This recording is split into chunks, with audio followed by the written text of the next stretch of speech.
Governor, nice to see you, sir. Greta, it's a pleasure to be with you. Thank you. I see you brought some friends. Even a goat outside. Even a goat.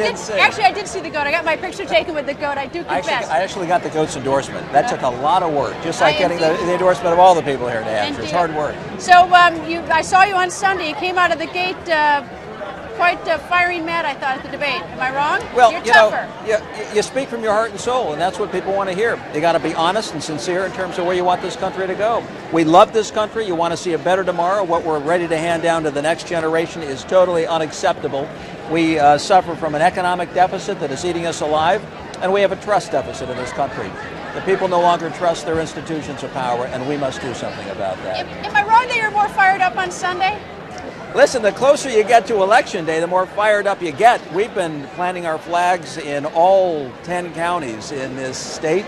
We've done 170 town hall meetings and house parties. We have worked it at the grassroots level like nobody else. So the closer you get to Election Day, Greta, I've got to say the more fired up you get because you believe in your message and you believe that as you approach the finish line, you might actually surprise a whole lot of people.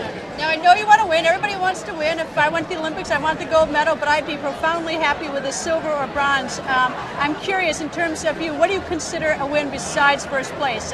Second or could third place ever be a win for you? Well, let's just say we have to beat market expectations. You're going to set the market expectations for me.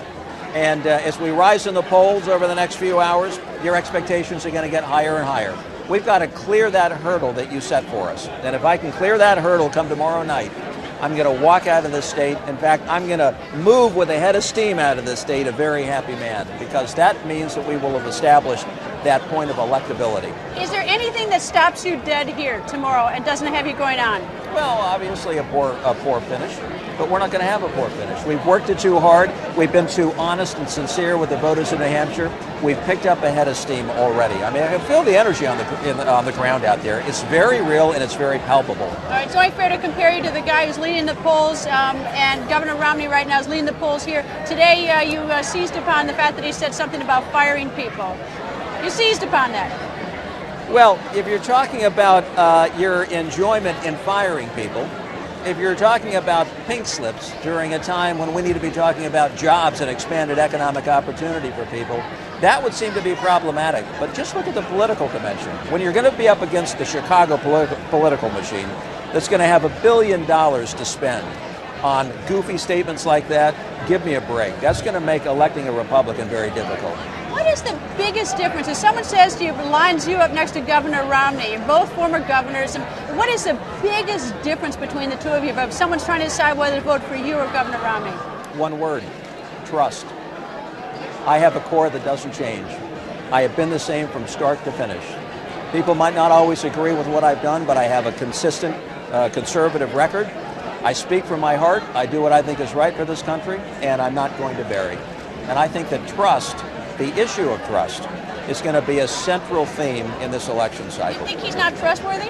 I don't think he's made the case to the American people. But do you think he's not trustworthy? He hasn't made the case to the American people. Has he made it to you? Not convincingly. He's a good father. He's a good family man. I respect him. He's a decent person, but he has not made an effective case for trust in his campaign. One of the big problems affecting us right now is Iran. And there's a big question of exactly where they are in nuclear weapons development. And we always have a problem getting good intelligence. We've had intelligence failures before.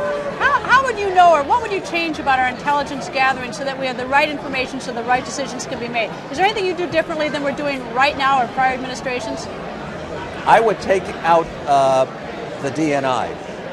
I think the DNI as a structure, as an overall holding company for our intelligence gathering and analytical capabilities, is terribly bureaucratic, is weighted down with red tape. I want to get back to the days where we had a central intelligence agency.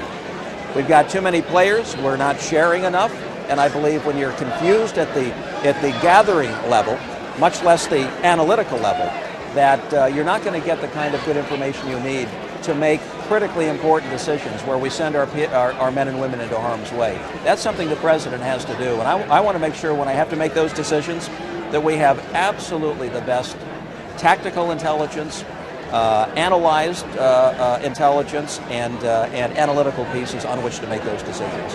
So is it fun to look out and see all these fans? I can't even believe it. Listen. I can't even believe it, Greta. You know, we came in here the very first time many months ago, and we had a handful of people. And now this. It's incredible. It's absolutely And we incredible. should add that Abraham Lincoln once spoke here. I'm inspired. I feel his presence every time I'm in this building. Governor, thank you and good luck tomorrow, sir. Thank you. Honor to see you. Thank you.